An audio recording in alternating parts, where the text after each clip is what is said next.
ألف لام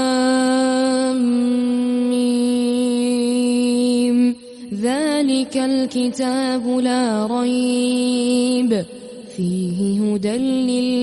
للمتقين الذين يؤمنون بالغيب ويقيمون الصلاة ومما رزقناهم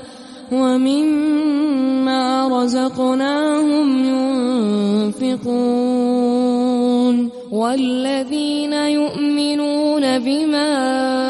أنزل إليك وما أنزل من قبلك وبالآخرة هم يوقنون أولئك على هدى من ربهم وأولئك هم المفلحون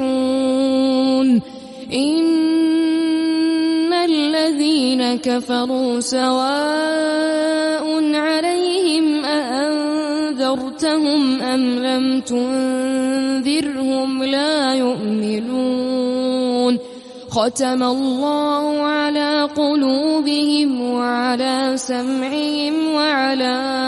أبصارهم غشاوة ولهم عذاب عظيم ومن الناس من يقول آمنا بالله وباليوم الآخر وما هم بمؤمنين يخادعون الله والذين آمنوا وما يخدعون إلا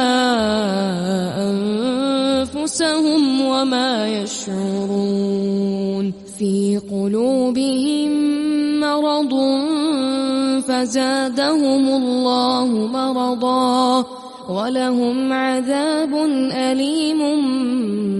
بما كانوا يكذبون.